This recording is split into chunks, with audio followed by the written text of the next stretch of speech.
por acompañarnos en esta tarde. Para nosotros, para la Embajada, es un enorme gusto poder homenajear hoy a Astor en este día, en esta semana. Nos acompaña, la verdad, un panel de lujo. Para mí es un enorme placer. Yo creo que esta semana para todos los embajadores argentinos va a ser de las tareas más gratas, ¿no? Homenajear a Astor, a esa música enorme que nos ha legado. Y ahora vamos a tener un diálogo con tres grandes músicos. Ahora los voy a presentar brevemente, pero antes quisiera pasarles un poquito a la audiencia, algún avisito. Ustedes saben que en estos webinars van a aparecer ahí abajo unos boxes para hacer preguntas. La idea básicamente es que nuestros expositores hablen, comenten un poco sus experiencias, sus visiones respecto de la música de Piazzolla. Después se abrirá un poco el piso a preguntas y luego cerraremos con un pequeño clip que lo hicimos aquí con mucho amor en la embajada, en la residencia argentina, que es una casa muy linda, y está interpretado obras de Piazzolla por Roggero, que es una gran pianista y amiga, y la primera bailarina del Royal Ballet. Así que ahora presentaría a nuestros panelistas. Empezaría por Adrián. Adrián es productor, director, violinista y compositor. Es rioplatense, que es digamos, el subterrefugio que usamos los argentinos cuando hablamos de uruguayos que nos lo queremos apropiar. Así que nacido en Montevideo, es un gran fana y a la vez intérprete de Piazzolla, Stravinsky, Bach. Digamos, ha presentado aquí en Londres en varias oportunidades la obra de Piazzolla y, digamos, en su maestría en la Royal Academy of Music exploró precisamente los vínculos entre la música de Mozart, Beethoven y Piazzolla, y precisamente en su digamos, presentación de tesis, supongo que es, interpretó estos autores. Después tenemos a Gustavo Fontana, aparte de ser un gran instrumentista, trompetista, también es director, compositor. Nació en Buenos Aires, fue titular de la Orquesta Sinfónica de Mendoza hasta el año 2018. Antes, hasta la temporada 2014, fue titular de la Orquesta Sinfónica de Bahía Blanca y también fue titular de las Sinfónicas de Córdoba y Buenos Aires. Ha tocado e invitado en montones de países, desde Venezuela, Montevideo, San Pablo, Porto Alegre, Polonia, y también ha colaborado con diversos artistas de diversos ramas de la música, desde Leo Maslía a Susana Rinaldi, Pedro Aznar, Ricardo Mollo, Jaime Torres, el propio Pipi Calandrum. Así que también es docente de la Universidad de Buenos Aires y del Conservatorio Manuel de Falla. Y como trompetista integró la New York South Symphony y la Filarmónica de Israel, y fue dirigido durante gira latinoamericana por Subinventa. Por último lo tenemos a Pipi. Pipi, aparte, bueno, es un gran amigo. Hemos tenido el orgullo y el placer de invitarlo a tocar a Sudáfrica hace unos años, cuando cumplimos funciones allí junto a Alessandra. Pipi, como ustedes saben, es de un linaje de músicos. Su apellido lo delata. Tu abuelo y también tu padre ha estudiado música en Estados Unidos. También es no solo compositor y músico, sino, podríamos decir, como un teórico. Ha escrito sobre música de batería en particular. Es mayormente, digamos, conocido por el tremendo grupo que es Escalandrum, que es un sexteto, para quienes no los conocen, que impresionante, que hace una fusión desde jazz, otros ritmos, con la música inclusive de Piazzolla. Ha ganado varios premios nacionales e internacionales. Así que bueno, yo no los quiero aburrir más, no quiero aburrir con estas presentaciones que son un poco tediosas. Así que yo abriría un poquito ahora el debate. Así que yo te invito, acá lo veo primero a Gustavo. Así que Gustavo, a vos te toca abrir un poquito el fuego. Así que te cedo la palabra. Bueno, un gusto enorme saludarlos. La verdad que es un lujo, como dijiste Javier al principio, compartir este día tan significativo junto con colegas como Adrián y Pipi. Y bueno, yo sé que la presentación de Adrián va a tener que ver mucho con la tarea compositiva de Astor. Y bueno, Pipi va a hablar de todo, ¿no? Lo que significa vida y obra. Y tal vez yo me quería referir un poco o abordar lo que para mí significó o significa y sigue significando la música de Astor desde el plano de lo simbólico, ¿no? Como cantante, ¿no?, del coro de niños del Teatro Colón, como trompetista profesional, como director. eh, Estuve vinculado con la música de Piazzolla desde chiquito.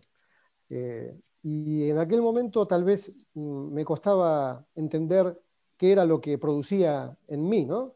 Pero lo fui entendiendo después cuando sentí la misma sensación, cuando escuchaba la música de Beethoven, o cuando veía un cuadro de Velázquez, o cuando empezaba a leer un texto de Cortázar, o cuando agarraba la pelota Maradona, que era esta promesa de felicidad, ¿no? Cada vez que empieza con un cachetazo la música de Astor, porque la música de Astor no tiene introducción, no, nos pone en tema enseguida, es esa sensación de que algo distinto va a pasar, ¿no?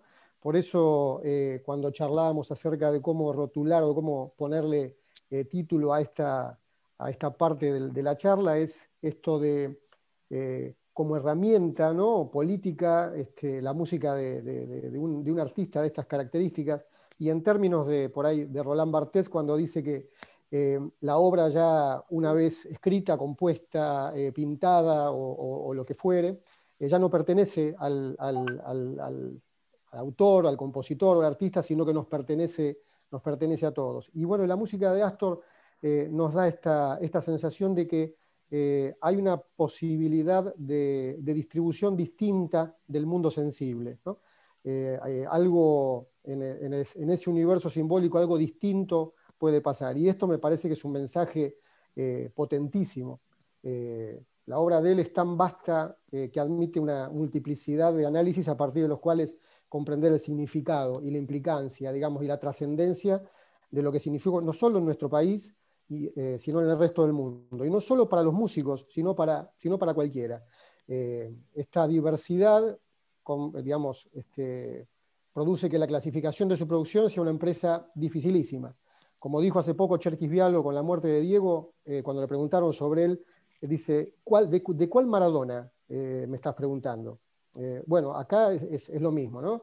¿De qué Astor hablamos? ¿De Astor el bandoneonista, el arreglador de Troilo, el que se fue a estudiar música académica con Nadia Boulanger, o el que revolucionó todo a partir de la combinación de todos estos elementos con el tango, convirtiendo a la música que él imaginó como el único sonido posible de la ciudad de Buenos Aires, ¿no? Él fue capaz de generar una combinación original y única de elementos que a la época no eran ni originales ni únicos, pero que combinados entre sí, junto con el tango, produjeron este sonido con el cual se ha identificado prácticamente cualquier citadino del mundo, ¿no? Entonces, por ahí una de las preguntas que siempre me hago es si la intención de Astor fue digamos, fue generar un paradigma o un ejemplo para el futuro, o se trató de un fenómeno único e irrepetible, ¿no? Esto por ahí después con las charlas o con las presentaciones de Adrián y Pipi vamos a poder echarle un poco más de luz. Y bueno, tal vez desde una metodología que son los binomios, ¿no?, a veces complementarios y a veces opuestos, se me ocurría pensar en Piazzolla como representante también de centro y periferia, ¿no? Piazzolla vivió, creo que en carne propia, esto de la periferia, como marplatense en Buenos Aires, como argentino en Nueva York o en Europa, como ejecutante de bandoneón, ¿no?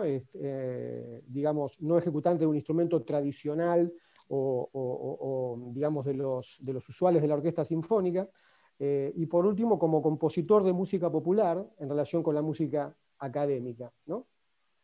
Y creo que Astor nunca se dejó obnubilar por ese referente omnipresente, prácticamente ilegitimado, que fue la cultura europea en nuestro país, ¿no? Legitimada en los conservatorios, qué palabra, ¿no? Conservatorio.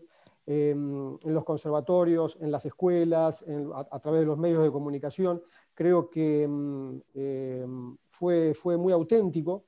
Creo que combinó como ninguno elementos propios, pero a diferencia de otros compositores como Ginastera, del cual rescatamos obviamente su enorme valor compositivo, creo que no se quedó en lo exótico o en lo excéntrico, ¿no? De hecho, bueno, cuando Piazzolla viaja a París a estudiar con Nadia Boulanger, él prácticamente no estaba tocando el bandoneón en ese momento. Estaba, digamos, un poco alejado de la estética que lo había visto nacer como músico. Y bueno, esto es una anécdota archiconocida. La maestra le dice: ¿y usted qué es lo que compone?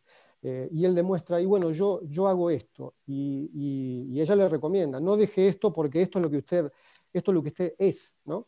Entonces, creo que en ese momento, cuando él regresa a Buenos Aires en el 55, corregime Pipi si me equivoco, 54 o 55, creo que forma el octeto Buenos Aires, y creo que a partir de ese momento el camino emprendido no tenía retorno. La música había cambiado para siempre, no solo la música, el tango, sino la música académica también, ¿no?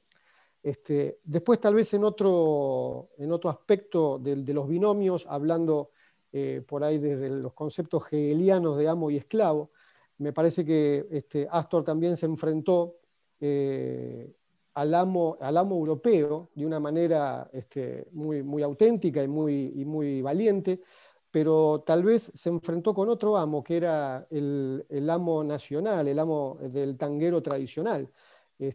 Ya que él produce una ruptura y se revela contra su propia condición, ¿no? Digamos, define esa metamorfosis del arte. Piazzolla renuncia totalmente a los convencionalismos de la forma tradicional, recurre a melodías, armonías, ritmos, formas e instrumentaciones nunca antes utilizadas en el género. Rechaza la idea de la orquesta como mero acompañante o acompañamiento del cantante. Prácticamente no considera al bailarín, y por sobre todas las cosas, y esto es muy importante, y acá lo comparo con Beethoven, como digamos, se podría comparar en muchos otros aspectos, modifica la idea de entretenimiento. Él considera que la música tiene que ser escuchada de manera instrumental y en lugares acordes. La saca del cabaret, la lleva a los teatros o a los lugares acordes para ello, ¿no? Así que bueno, en relación con la expansión del género, podemos decir que Astor escribió una música popular que, para ser abordada, requiere de una técnica muy depurada, de una formación académica muy depurada.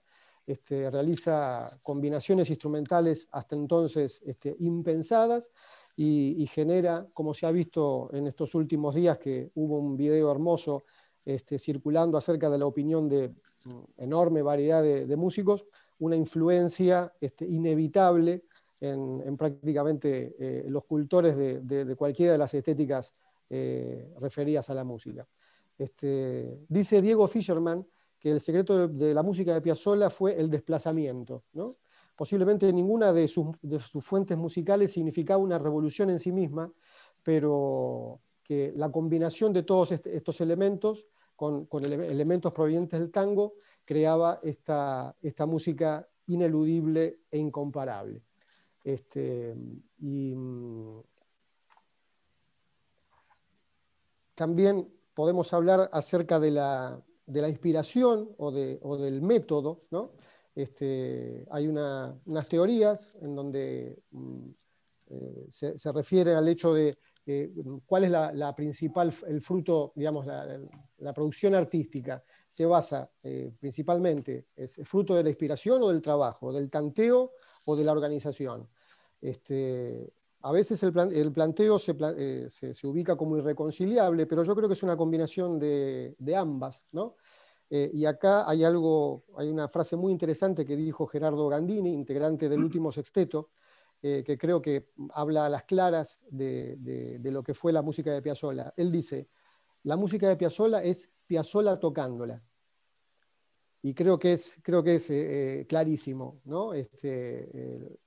Podemos también aseverar que en su música todo lo que es ornamento, todo lo que es variación y todo lo que es ornamentación no es un adorno, es la música en sí misma. Y bueno, cerrando un poco este inicio de la charla, podemos decir que las fuentes en las que abrevó Piazzolla en su momento, además de su experiencia juvenil, ¿no? Con una mezcla tan diversa como clases de piano con un alumno de Rachmaninoff, como el hecho de conocer a Gardel, Alfredo Gobi, el jazz, la estética stravinskiana o bartokiana o Bach, produjo esta creación, creo, o este producto incomparable, que bueno, de hecho, en la época en que comprábamos discos en las bateas, podíamos encontrar música de Piazzolla en tango, en pop, en jazz, en clásico, en académico, en étnica, o sea, era algo que realmente era absolutamente inclasificable.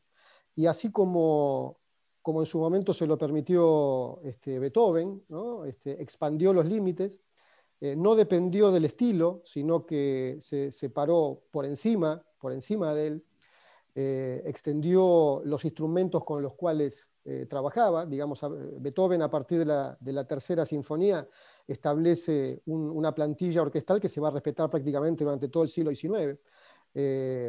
Y se permitieron imaginar un mundo alternativo. Se permitieron ir contra los sentidos comunes, se permitieron no hacerlo políticamente correcto y en ningún caso moderaron su lenguaje. Más allá de que esta haya sido la intención de estos creadores o no, la obra de ellos creo que nos da esta promesa y esta idea de que un mundo alternativo, posible o imposible, era posible de ser imaginado. Y lo último, ahora me toca como padre apoyar a mi hijo mayor, que acaba de dejar la carrera de Derecho, porque no le gustaba ni un poquito, según me dijo él, en sus propios términos, y comienza una carrera artística. Empieza a hacer danza contemporánea, teatro y canto lírico.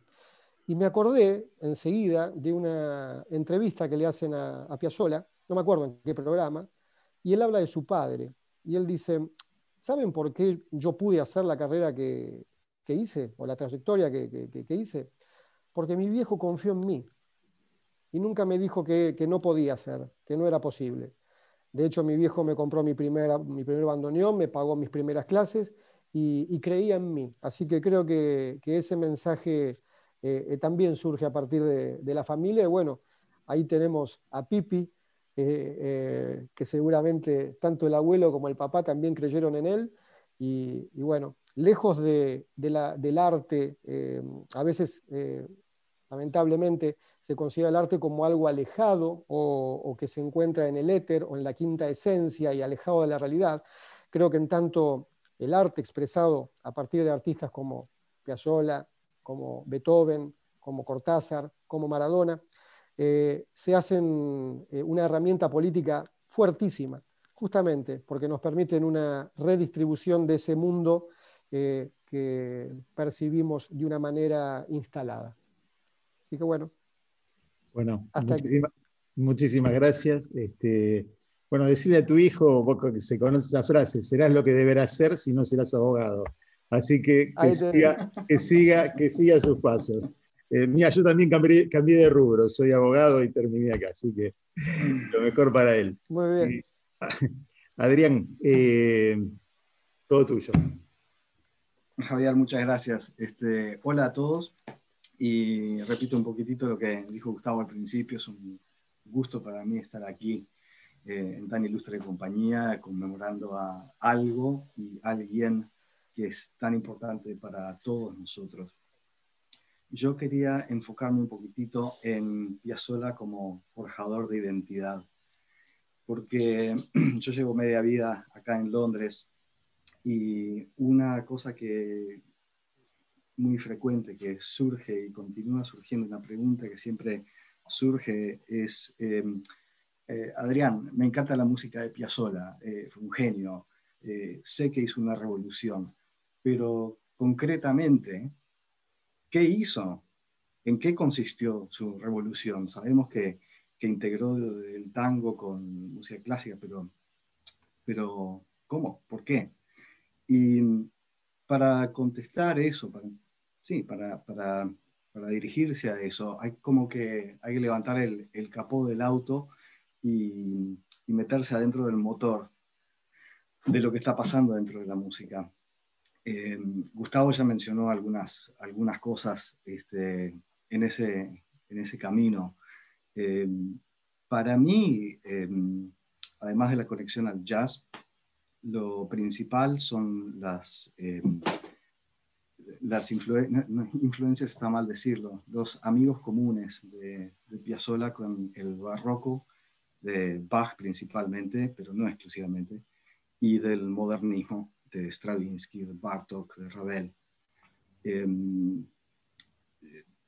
Las líneas independientes que nos trae el contrapunto, que suenan todas al mismo tiempo y crean una textura, eso nunca había sido usado en tango, tampoco las fugas o los fugatos, tampoco los corales, que están por todos lados en Bach, que se usaban más que nada en la liturgia, en las situaciones litúrgicas, y también la armonía, que la armonía barroca, sin ser para nada de vanguardia, era mucho más evolucionada de lo que la armonía tradicional que encontrábamos en tango. Me viene a la mente el final de El invierno porteño, que la progresión armónica es la misma que el canon de Pachelbel, por ejemplo, pero en la tonalidad del movimiento medio del invierno de Vivaldi. Así que todo ese tipo de entrelazamientos están ahí del barroco.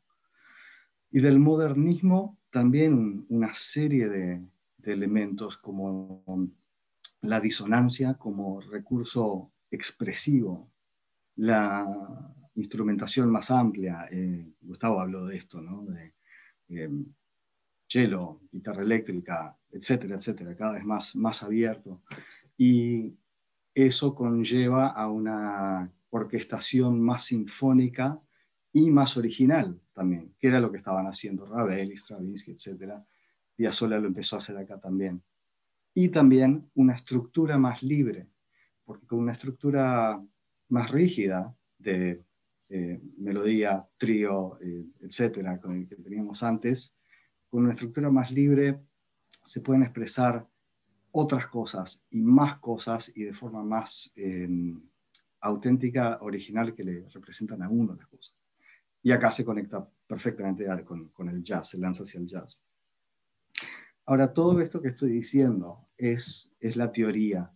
Y yo sé que es un poco técnico, de repente es un poquito árido para algunos. Entonces lo que empecé a hacer hace años, y sigo haciendo, porque veo el poder increíble que tiene esto en cuanto a entender a Piazzolla, es en aras de contestar la pregunta, ¿cuál fue la revolución? ¿Qué es lo que está pasando? Y en aras de seguir en la búsqueda de la identidad de Piazzolla, hago conciertos o conciertos charlas donde se contextualiza la obra de Piazzolla, donde se desconstruyen los componentes en vivo. Y es como quitarle el velo de una forma accesible y muy gráfica. Lo hago en clásico y lo hago en popular. Odio usar este tipo de palabras, pero creo que si las uso todos nos entendemos lo que estoy diciendo. Por ejemplo, en el ámbito clásico, cuando dirijo o hago algo de cámara, en mi orquesta, en la Filarmonia Orchestra o en otras, arranco con una suite de Bach, por ejemplo, una suite orquestal de Bach, seguido de el Aconcagua o el doble concierto de bandoneón y guitarra, algo por el estilo, seguido de El Sacrificio de la Primavera de Stravinsky o el concierto para orquesta de Bartók, algo así. Que de buenas a primeras, cuando lo empecé a plantear acá, me decían, pero esto no pega ni con cola, esto no cuaja, ¿qué es esto, Adrián? Pero vos sentate en un concierto así, a escuchar a Piazzolla rodeado de sus influencias, sus compañeros directos, y es una experiencia muy interesante. Y en lo popular, yo tengo un grupo que se llama Laberinto, que yo lo llamo de tango progresivo, que es básicamente una banda de rock con violín solista, violín ¿no? Solista, violín como uno de las 5 puntas de la estrella, ¿no? Que es más para festivales de jazz, ese tipo de cosas.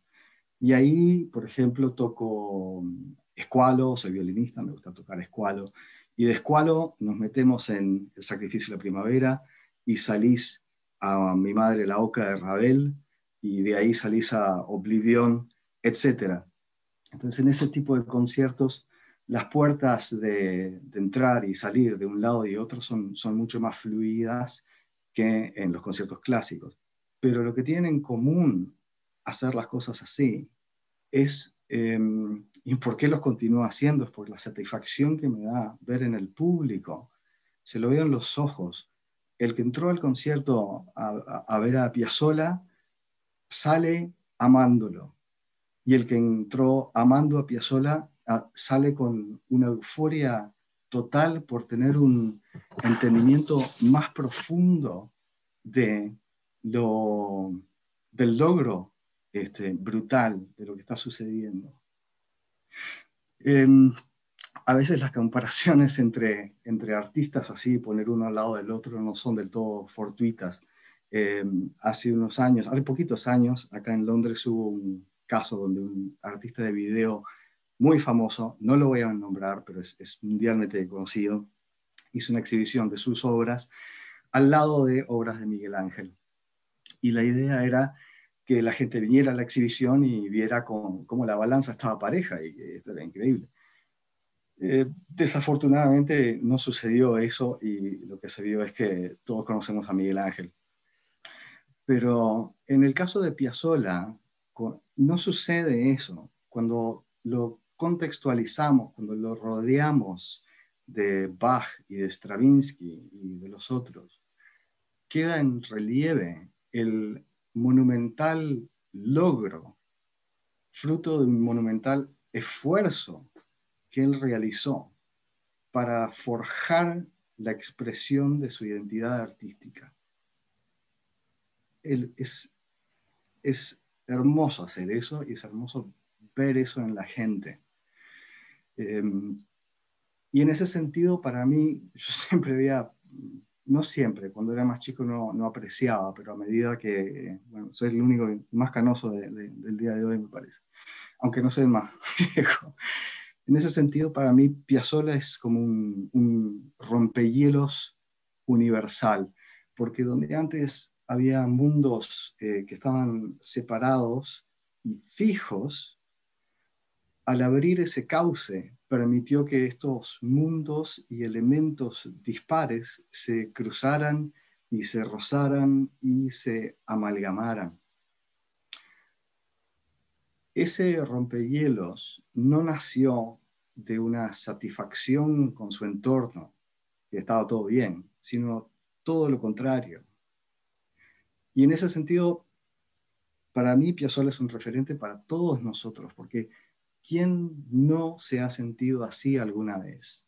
¿Quién no ha querido cambiar algo, generar algo? Porque el mundo que te rodea no contiene eso que tú llevas dentro.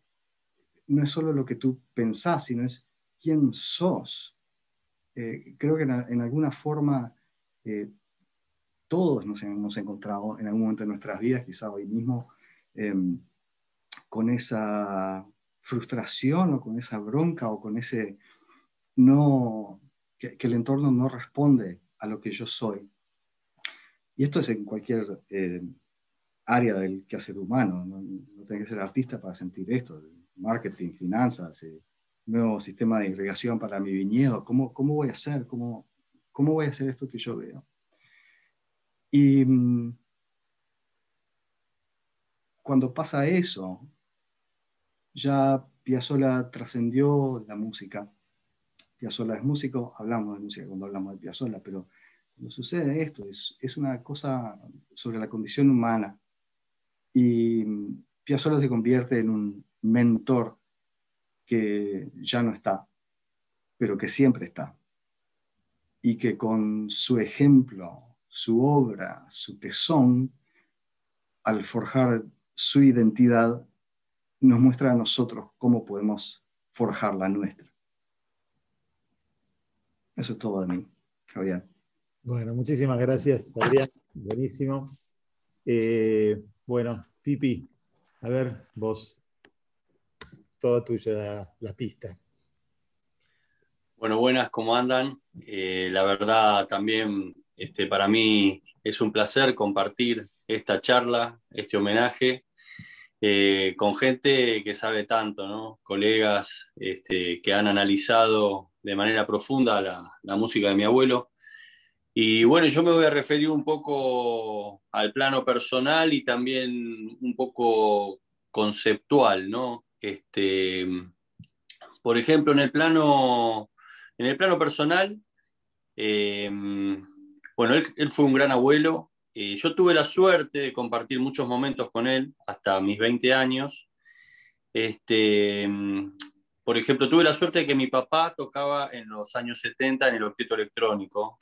Entonces ahí pude ver ensayos, pude ver conciertos. Después otra cosa que sucedía es que cada vez que mi abuelo tocaba en Buenos Aires, me pasaba a buscar por la casa de mis padres y nos íbamos los dos solos a los conciertos. Desde que tengo 6 años hasta los 18 más o menos.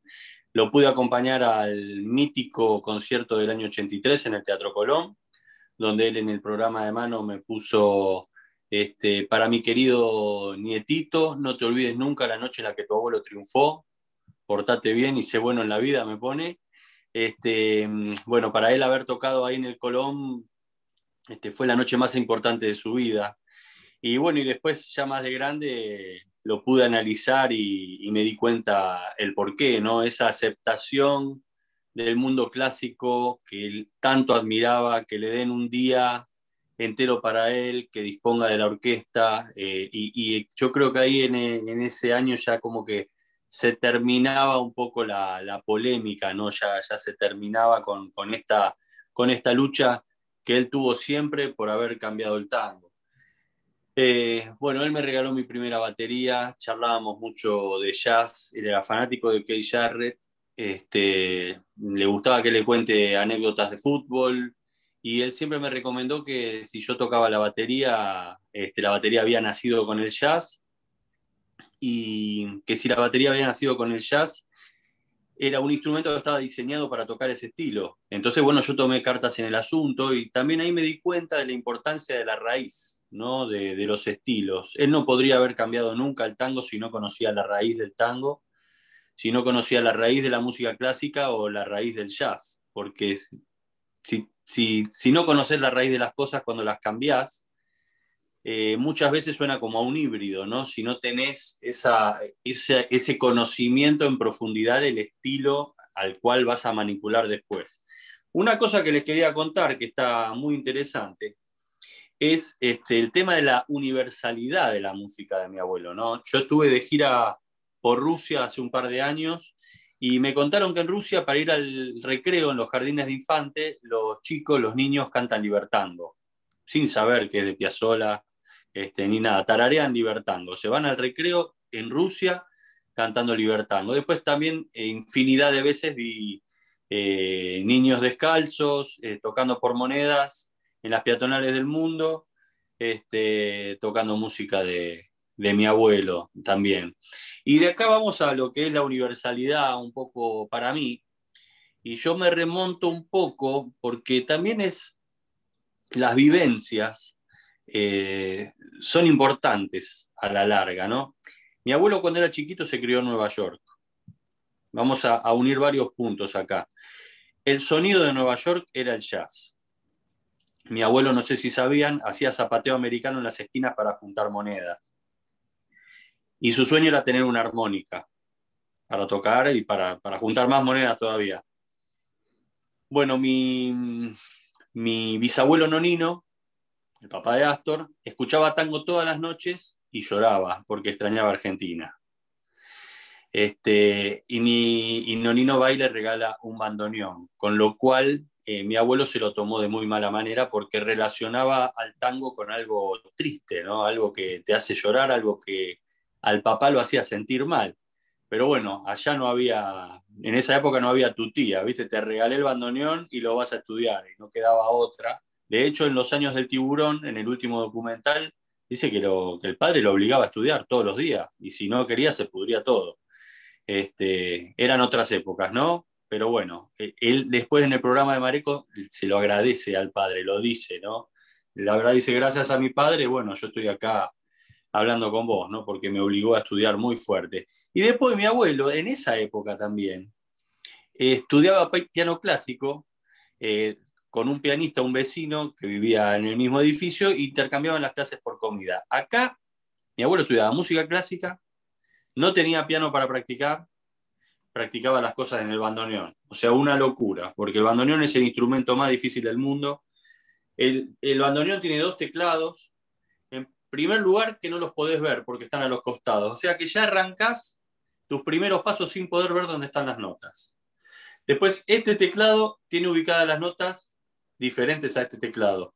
Y cuando se abre, todas las notas cambian de lugar en los 2 teclados, ¿no? Y no está el do al lado del re y del mi como en un piano. Está todo distribuido por todos lados. Ya por lo pronto es un instrumento endemoniado. Él sacaba las obras clásicas que aprendía con el pianista con el bandoneón porque era lo único que tenía. Entonces acá vamos a esto. Además, en esa estadía, conoció a Carlos Gardel y prácticamente su primer show en vivo, él tocaba en templos judíos, ¿no? Pero su primer show en vivo así, adelante de gente, en una reunión más informal, fue con Carlos Gardel. O sea, él arrancó tocando con Carlos Gardel, como, no sé, empezar a jugar a la pelota, un picadito con Messi a los 11 años y que Messi te diga, che, te venís conmigo, que está buenísimo lo que haces. Porque Gardel se lo quiso llevar, ¿no? Se lo quiso llevar de gira, y como mi abuelo era menor, y Nonino no lo dejó ir, y después ahí fue cuando se estrella el avión en Medellín, ¿no?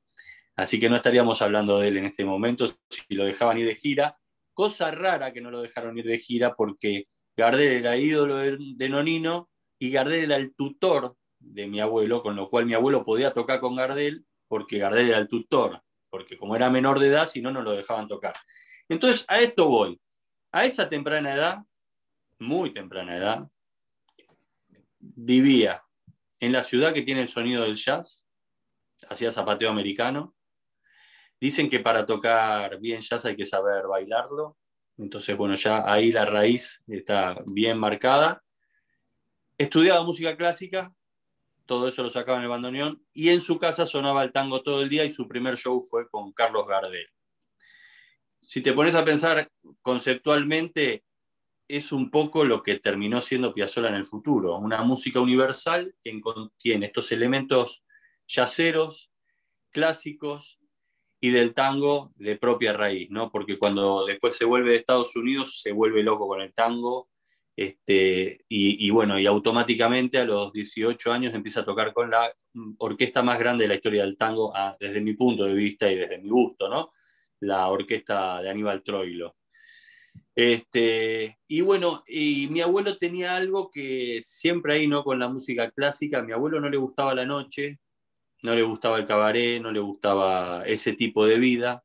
Entonces todas las mañanas él estudiaba con Ginastera, iba a ver los ensayos del Colón y él, su sueño era ser un músico clásico. ¿Tá? Entonces, él estudiaba, se preparaba hasta que se ganó una beca para ir a estudiar con Nadia Boulanger. Y ahí fue como dijo Gustavo, que Nadia, después de un año de estudios, donde aprendió toda la teoría que te puedas imaginar, dice que nunca en su vida lo hicieron estudiar tanto. Nadia era muy intensa. Dice que fue una de las mejores maestras de música de la historia. Y bueno, fue ahí cuando descubrió esto.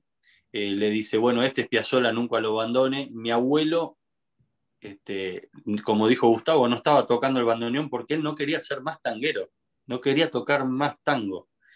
Y cuando descubre Nadia esto, bueno, ahí mi abuelo vuelve con todo y lo primero que hace cuando llega a Buenos Aires, arma el Octeto Buenos Aires, que tenía guitarra eléctrica, pero no la guitarra eléctrica del heavy metal, la yacera, ¿no? Interpretada por Malvicino. Ahí ya la incorporación, ¿no? Al instante de ese color yacero, que sobre todo en esa época era, viste, época de Gene Hall, Wes Montgomery, toda esa gente que se sonaba mucho. Y bueno, yo creo que ahí está un poco lo que fue Piazzolla después, ¿no? Con todos los estudios y todo eso, pero creo que en esos primeros años de vida ya estaba resuelto quién iba a ser. Obviamente, con genialidad, con estudio, era muy del trabajo duro, de levantarse todos los días a las 6 de la mañana para componer. Él se sentaba a componer todos los días. Él no era una cuestión de inspiración, era una cuestión de trabajo y te podía componer un montón de temas por día. Y bueno, la verdad, y a mí, además de ser mi abuelo, mi ídolo. Es mi música favorita, es la música que yo escucho todos los días, me representa como argentino, como porteño, como bonaerense, me representa lo urbano de esa música, el vértigo, lo melancólico. La verdad que me emociona mucho y bueno, yo desde mi batería, bueno, hago lo mío, con Escalandrum interpretamos su música. Ahora vamos a sacar un disco nuevo que se llama 100, que sale el día de su cumpleaños, en el cual también hay un bandoneón, una introducción de bandoneón inédita de mi abuelo que nunca fue editado, que lo acompañamos con el Escalandrum y tocamos en forma libre alrededor de él. Y algo que puedo decir de la batería es que la mayoría de los temas de mi abuelo, salvo el octeto electrónico y el noneto, no tuvieron nunca batería, así que es un desafío increíble. Y desde la batería siento esta relación. El 3-3-2, que es la base de su ritmo, que hace 1, 2, 3, 1, 2, 3, 1, 2, 1, 2, 3, 1, 2, 3, 1, 2, que proviene de ahí, eso está prácticamente en todas sus músicas, el 3-3-2, el 3-3-2 extendido, la síncopa, todo mezclado espectacular.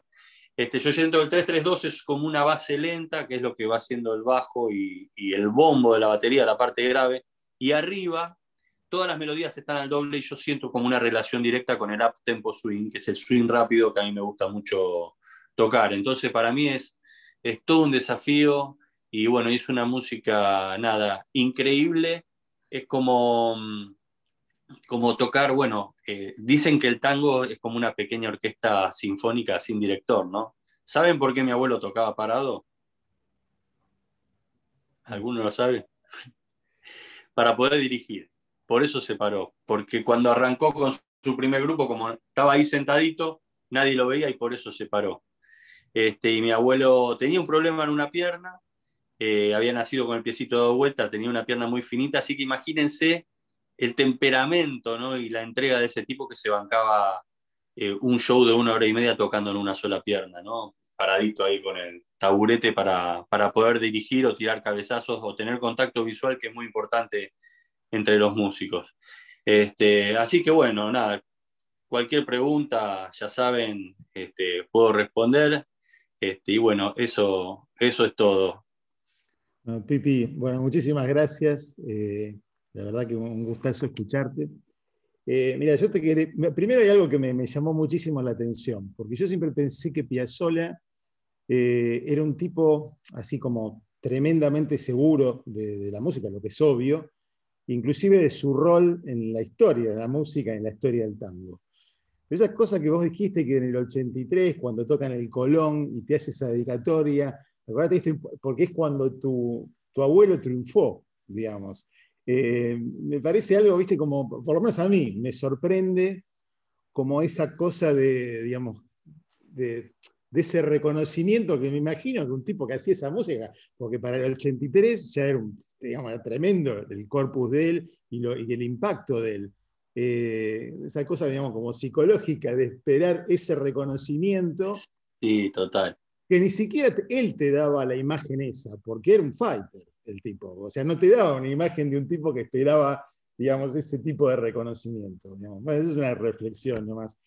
No, él ya tocaba en los grandes teatros del mundo Sí, sí, en sí, esa sí. época, y sin embargo, esa noche fue la más importante para él, es increíble. Bueno, yo me acuerdo estar con él, pero tengo varias fotos, estaba con una sonrisa de lado a lado, fue como una fiesta, fue algo impresionante y se nota mucho la interpretación de esto. Por suerte hay registro de video en YouTube, está el concierto entero, muy bien grabado porque lo dieron en directo por la tele y hay un CD también. Y vos lo ves cómo arranca con ese fuga y misterio, con una actitud demoledora, estaba pero en llamas. Y bueno, y la verdad que la dedicatoria esa es muy especial, como vos decís, dice mucho de lo que él, en realidad, él era feliz, aceptado acá por su gente. Sí. Sí, y después tenía otra pregunta que quizás vos, y también a ustedes, Adrián y Gustavo. La partida de Astor fue, digamos, prematura, por lo menos en términos creativos. Yo tuve la suerte de ver el quinteto, creo que han sido los últimos conciertos que dio en Coliseo. Y, digamos, era una potencia digo, interpretativa y compositiva tremenda. O sea, la pregunta es, ¿qué es lo que nos perdimos? O sea, vos pudiste entrever, tener charlas de hacia dónde iba, hacia dónde iba su música, hacia dónde, qué horizonte se le estaba viendo. Mira, lo que yo sé, lo que pude hablar en esos últimos años es que él estaba preparando una ópera para Carlos Gardel tremenda. Estaba como, empezaba un poco a pensar en eso. Él estaba últimamente tocando mucho con orquestas sinfónicas y con bandoneón solista. Estaba muy metido en eso. Y después por algunas cuestiones de salud también, bueno, le estaban diciendo, le recomendaban que no toque tanto. Y bueno, yo calculo que mi abuelo iba a ser una máquina de escribir obras, ¿no? O sea, si él seguía con vida, iba a escribir. No sé si iba a tocar tanto porque, bueno, los médicos estaban bastante preocupados. De hecho, bueno, el desenlace fue fatal. Pero si seguía, creo que nos hubiera deleitado con una cantidad de música increíble. Después, mira, no sé si Alessandra ahí está registrando algunas preguntas, y si no te hago otra, les hago otra, esta es un poco para todos. Digamos, es un tipo que cambió, digamos, la música en general y cambió un género.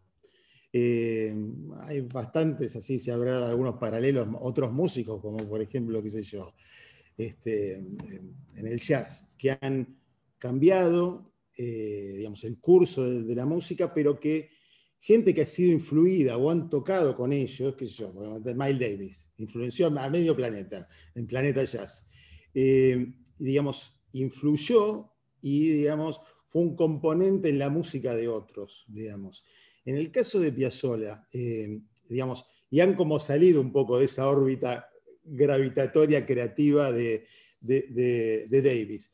En el caso de Piazzolla, a mí por lo menos me da la impresión que es como tan fuerte y tan poderosa, digamos, que cualquier composición que suene un poco a Piazzolla, ya como que, digamos, murió, por así decirlo. No sé si entendés un poco lo que quiero decir. Es como un legado como demasiado fuerte, me parece. Yo lo entiendo y siempre hablo de esto porque Es impresionante, porque por ejemplo Charlie Parker, con la revolución del bebop, junto a Dizzy Gillespie, junto a Miles Davis, Matt Roach y un montón de gente, Clifford Brown, por ejemplo, hicieron una música que vos después tenés un montón de compositores haciendo una música parecida, pero no dicen, mirá, igual que Charlie Claro, Parker. exacto, Es eso. un estilo, el bebop. Yo creo que tendríamos que empezar a aceptar el estilo Piazzolla y que haya un montón de gente que componga con el 3-3-2 y en esa onda, porque es un estilo muy flexible que te permite improvisar, que tiene un montón de herramientas que pueden ser exploradas, pero a veces por ese prejuicio nos ponemos a hacer otras cosas que tal vez no tienen ese peso y ese sustento. Tendríamos que aprovechar a Piazzolla para tocar el estilo Piazzolla. El otro día hice una gira por España y hay un bandoneonista muy grosso que es de Lima, Perú, que nunca estuvo en Argentina y toca increíble, se llama Claudio Constantini, y tocó un tema de él que se llamaba Piazzo Jazz. Y era un tema piazzolero, después había un lugar para improvisar, pero era de él, era de Claudio, no era de Piazzolla. Pero era piazzolero y tenía toda la onda, tenía el groove, tenía esa mugre tanguera y a su vez lo sofisticado, esa síncopa distinta. Lo que pasa es que a veces nosotros tenemos mucho miedo a que nos tilden de imitadores, pero en realidad en todos los movimientos musicales, ¿cuánta gente toca bossa nova? Sí. Y si vos te pones a pensar, bueno, João Gilberto es el Provincia, mismo ritmo, la guitarrita hace lo mismo, la melodía cambia un poco. Es que, Este, Pipi, no hay creación desde la nada. Siempre hay un antecedente, ¿no? Como creadores y obvio. como es así. No sé por qué los músicos se niegan a tocar el estilo Piazzolla, a tocar el 3-3-2, como dice Fernando ahí en los comentarios. y Pero bueno, yo creo que para mí debería ser un estilo. Mederos lo hizo en algún momento. Conozco varios grupos que lo han hecho, pero, viste, tal vez sucede esto, como que suena igual a Piazzolla, pero ¿qué hay de malo? Es un estilo. Tendría que Sí, haber 1.000 millones de temas así. vos sabés que es clavado eso, Pipi, porque, y a mí me pasó un poco, me pasó un poco cuando estaba estudiando en el Royal Academy of Music hace 20, 25 años. Yo estaba haciendo la mía, bajando la cabeza, haciendo el violín, aprendiendo lo que tenía que aprender. Y venía gente, eh, un malayo que tocaba el acordeón, venía un trío de cuerdas, venía un montón de gente a mí, porque yo era el único de Río Platense en kilómetros a la redonda, ahí en la institución, y me decían, ¿cómo se toca esto? ¿Cómo hago esto? ¿No? Con obras de Piazzolla para hacer. Y, y tanto pasaba eso que yo no tocaba tango en esa época. En casa había un estigma contra tango. La música, por el lado de mi padre, moría en Wagner, ya está. Y mi madre era Joan Baez y Bob Dylan. Y tango no, olvídate. Así que es curioso, cuando hablabas de tu abuelo, yo crecí en Detroit, yo nací en Montevideo, pero crecí en Detroit. Mirá. Y ahí eh, empecé a aprender a tocar violín clásico, Vivaldi, Schumann, todo lo demás, rodeado de Frank Zappa, Iggy Pop, Kiss. Así que para mí era no el jazz, sino más el rock, ¿no? Pero tanto sucedió esto cuando estaba estudiando que yo pensé, tengo que empezar a tocar esta música porque era algo con lo cual me sentía totalmente identificado. Pero igual que, igual que lo que sucedió antes de Piazzolla, que ciertos mundos estaban completamente separados y no se cruzaban y no se tocaban, ¿no? Y empecé a hacerlo. Y me acuerdo una de las cosas que me gustaba hacer era Histoire du Tango, ¿no? Conseguí un amigo guitarrista y empezamos con violín y guitarra a hacer Histoire. Y cada vez que lo tocaba, porque tocaba otras piezas, otras obras de Piazzolla, eh, me iba más lejos de la notación, porque claro, la improvisación es un elemento integral de la música que estamos hablando. Y me acuerdo un día,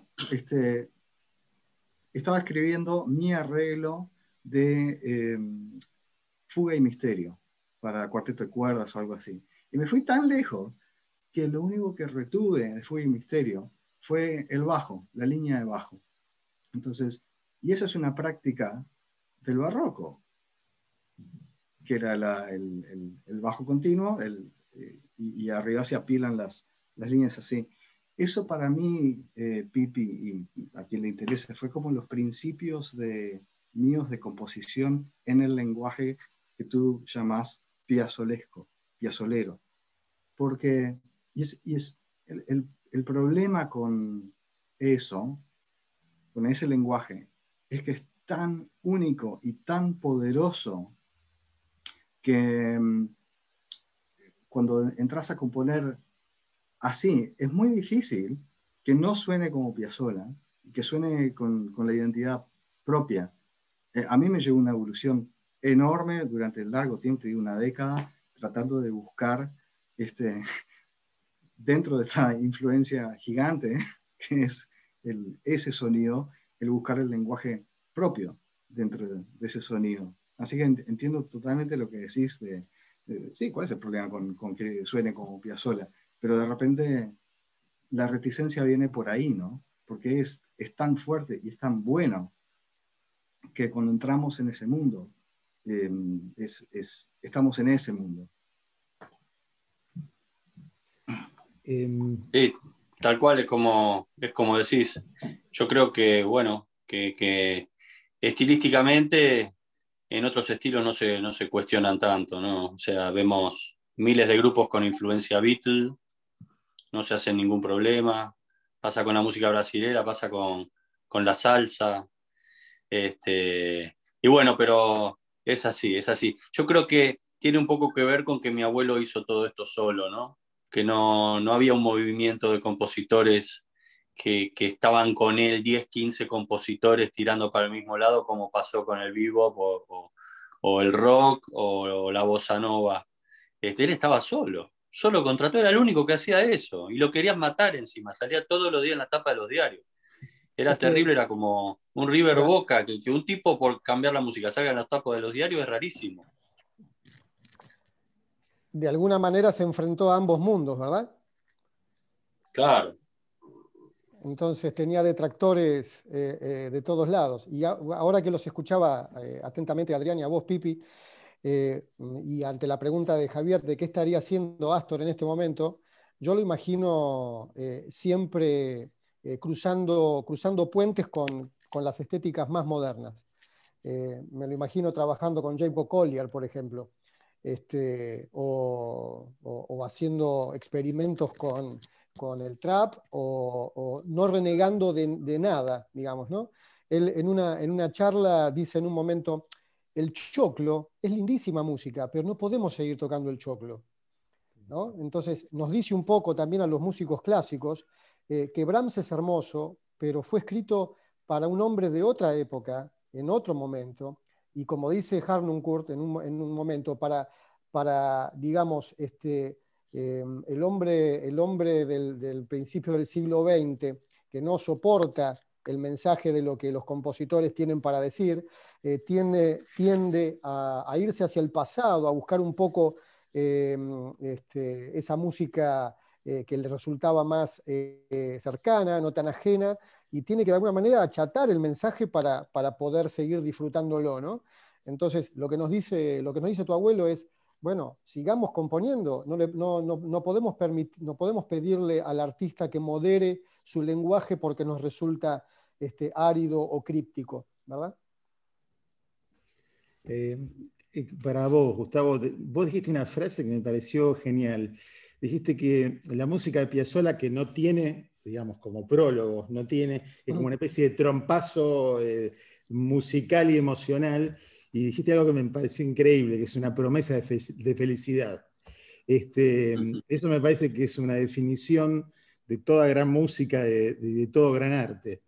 Lo que llama un poco la atención, que una música, digamos, que es tan compleja, porque la verdad es compleja, no hay que ser un entendido como ustedes para darse cuenta digamos, de la enorme riqueza y la dificultad interpretativa. a la vez sea tan inmediata en la percepción de alguien sin ninguna formación, que digamos que llama la atención.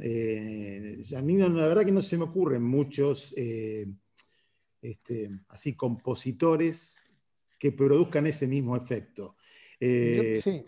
Yo no sé si ustedes, a ver, ubican a alguien, ustedes son músicos, son directores, siempre es difícil comparar, pero digamos, hay alguien, qué sé yo, no sé, americanos, Copland, por decirte una cosa, es esa cosa popular, pero digamos, no, yo realmente no conozco.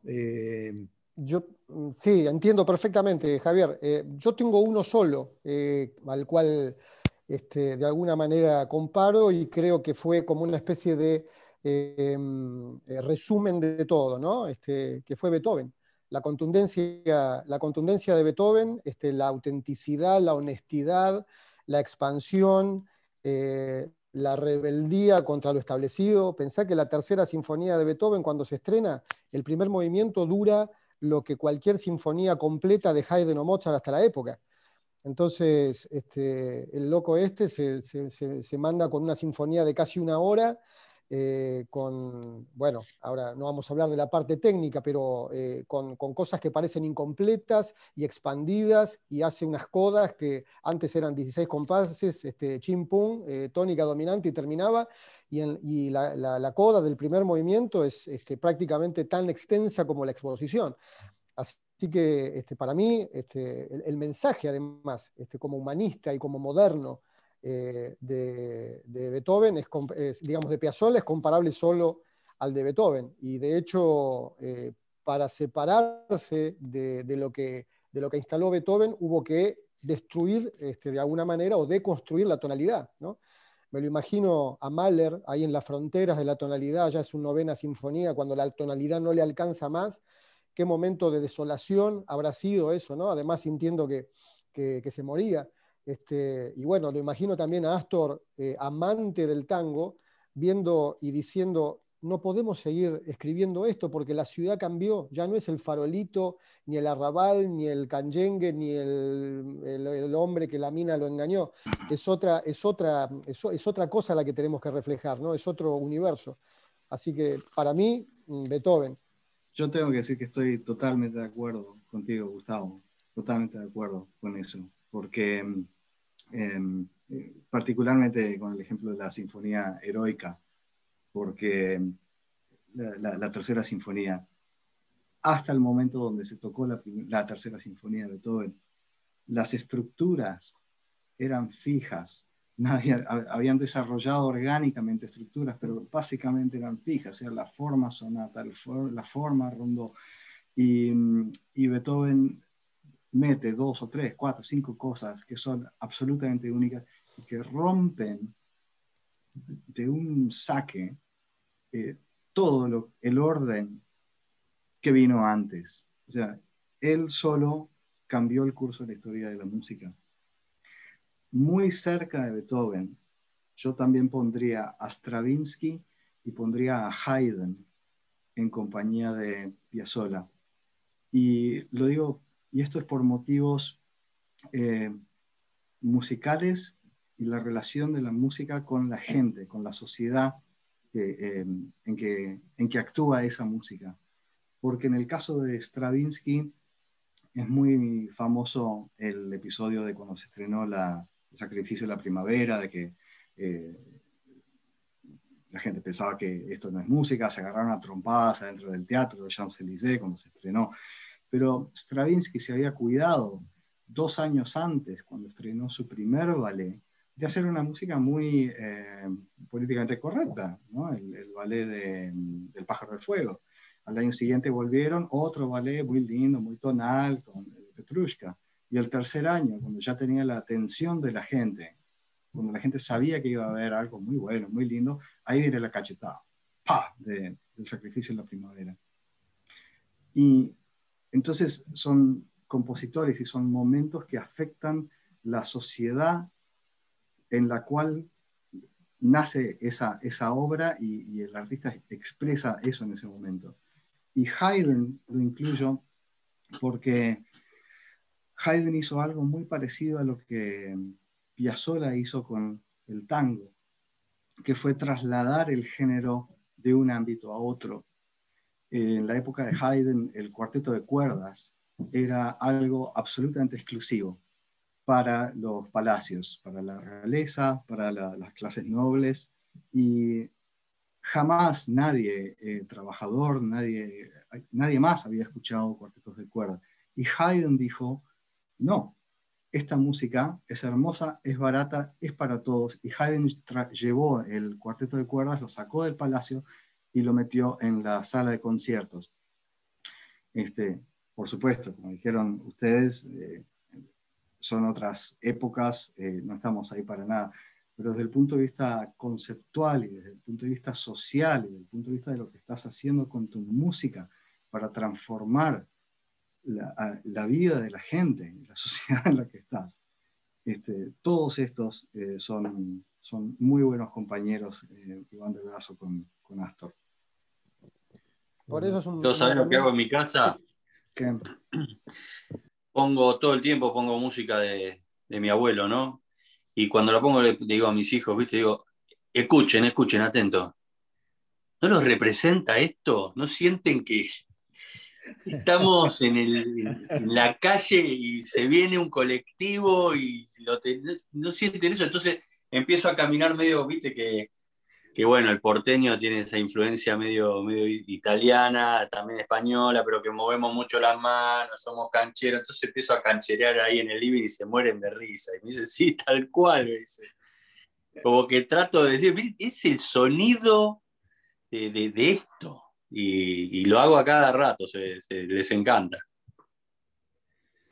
Bueno, Alessandra. Yo estaba por interrumpir o irrumpir porque se están juntando varias preguntas. Voy a empezar por una pregunta que si no va a quedar perdida en el chat del lado del chat, digamos, que es una pregunta de Helen Glacier, que aprovecho también para contarles que Helen dirige un festival todos los años de música ibero-latinoamericana, y este año la va a dedicar a Piazzolla, y eso va a tener lugar en octubre y noviembre, así que bueno, estén alertas. La pregunta de Helen es para Pipi, y pregunta si tu abuelo se hubiera imaginado alcanzar el nivel de reconocimiento mundial que ha logrado al día de hoy, y si crees que estaría conforme con la manera en que la comunidad de música clásica sigue arreglando sus obras. Sí, yo creo que sí. Él se tenía mucha confianza, mucha fe. Hay muchas entrevistas en las que habla con mucha convicción de lo que es su música. Y él dice, espero que mi música se escuche en el 2000 y en el 3000 también, ¿no? Como que ya era un visionario. Y sí, yo creo que él estaba seguro de todo lo que iba a pasar, pero que bueno, que requería de tiempo. Y creo que ese concierto en el 83 para él fue como el principio en cuanto, ¿no? a lo académico, como el principio de esto, ¿no? Algo como importante, la aceptación, que te acepten en el Colón es algo realmente muy, muy intenso, ¿no? Es difícil que eso ocurra. He visto amigos presentar obras y que prácticamente ni los miren a los ojos. Bueno, no es fácil y bueno, y creo que ahí en el año 83 él cerró eso y ya se dio cuenta que, ¿no? que la cosa iba para arriba y bueno, a partir de ahí empezó a tocar con todas las orquestas del mundo, ¿no? Y yo estoy seguro de que sí. Bueno, después una pregunta, supongo que es para todos, de José Iparraguirre, que dice que cuando vino cuando fue el concierto en el Colón, en pleno solo de violín, en Bardarito, a Suárez Paz se le afloja una cuerda. Y no pasan 2 semicorcheas que Astor completa el solo junto con Baralis, mientras el negro trata de arreglar su violín. Pipi, es para Pipi. Como músico profesional, contanos si eso es algo tan difícil como nos parece desde afuera. Bueno, depende. Es difícil si no tenés un conocimiento de toda la obra, ¿no? Pero bueno, mi abuelo era una computadora. Mi abuelo escribía la música de arriba para abajo, o sea, él ya sabía, no es que escribía la línea melódica y después escribía todos los instrumentos, escribía de arriba para abajo, porque él ya tenía en la cabeza todo lo que iba a suceder. Y sí, él empezó, lo reemplazó en ese espacio de tiempo a Suárez Paz y después, bueno, después se continuó adelante, era algo que no le ofrecía ningún tipo de problema. De hecho, he visto algunos músicos, por ejemplo, una vez lo vi a Miguel Zenón, que es un saxofonista puertorriqueño que ganó un premio que se llama Genius, no sé qué, ahí en Estados Unidos, este, darse vuelta y tocarle lo que tiene que tocar el bajo al bajista, porque se había perdido automáticamente. O sea, darse vuelta, hacer y después seguir con lo suyo. O sea, son tipos, viste, fuera de series y de rápida reacción. En el caso de mi abuelo, habrá sido algo completamente natural. Otra pregunta para Pipi, de Cristian Fernández Perotti. Te pregunta si estilo Piazzolla sería entonces la base 3-3-2 o tiene que ver con su forma de estructurar y armonizar también. Y agrega que Fresedo, Troilo y Pugliese arreglaron temas de Piazzolla para bailar, minimizando el 3-3-2, pero no deja de sonar Piazzolla.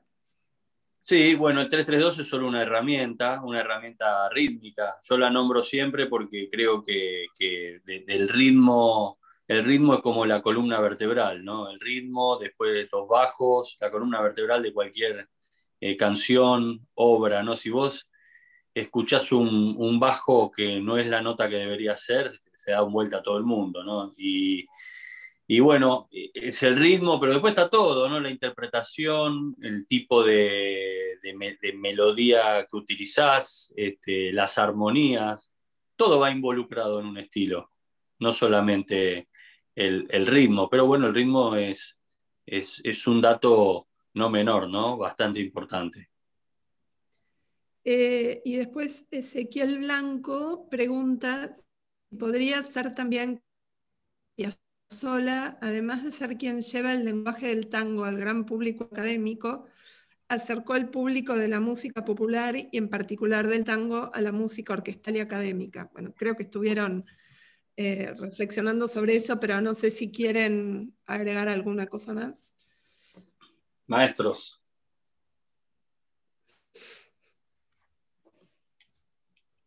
Yo de repente tengo alguna anécdota divertida de lo que es la experiencia de hacer esta música acá en Londres, porque yo toco en una orquesta sinfónica, una de las mejores, y en Londres tiene una forma muy, muy particular de trabajar que es con muy poco ensayo. Hacemos el sacrificio de la primavera con 3 horas de ensayo y concierto directamente, listo.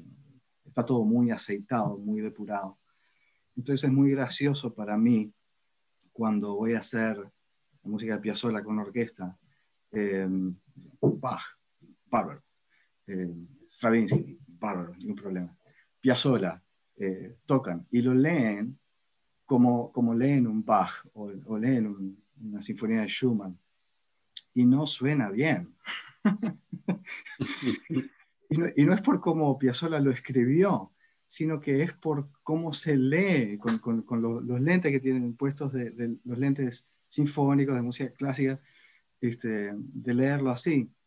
Y me pasa todas las veces que hago la música acá. Cuando hago de cámara, no, ya es otra cosa, porque yo trabajo con gente que sabe, conoce el lenguaje, sabe qué esperar. Pero cuando dirijo orquesta, siempre sucede esto que tengo que decir, no, por favor, toquen esto muy corto, muy, muy violento, ¿no? Así, ¿no?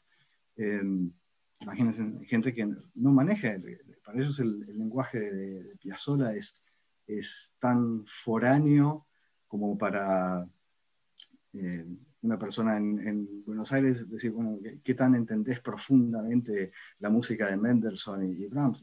No, hay un océano de por medio, hay diferentes hemisferios, hay tiempo de por medio.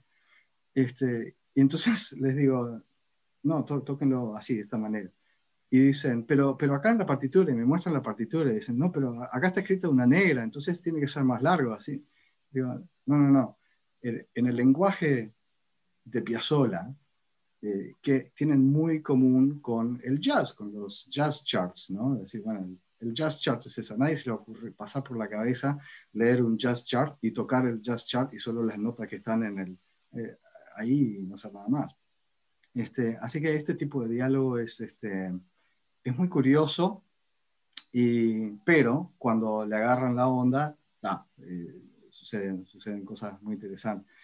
Yo nunca he tenido el honor y la alegría de dirigir en la situación al revés. Por ejemplo, dirigir en Argentina, donde puedo pararme y decir, bueno, hagamos las cosas así, pero no, si se me ocurre tratar de explicarle a alguien cómo tocar un tango en una orquesta en Buenos Aires, ¿sabes por dónde me sacan? Bueno, puede pasar, ¿eh? Puede pasar. Bueno, Tengo más preguntas, por ahora, así que pueden seguir charlando libremente, haciendo free jazz. Bueno, no, a ver, yo no sé cómo venimos con la hora realmente y cómo están ustedes también como para esta charla. Yo sé que para vos, Pipi, debe ser un día un poquito complicado, me imagino, ¿no? Hoy arrancan los festejos en el Colón, hoy se Sí. reabren las puertas del Colón para homenajear a mi abuelo durante 15 días seguidos. ¿Qué tal? ¿Qué tal? ¿Qué tal? Una fiesta, debería estar. Hoy arranca el concierto para bandoneón y guitarra. Mañana va a estar el octeto electrónico. Increíble, estuve en el ensayo ayer escuchando con Luis Cerábolo, que grabó el Olimpia de París.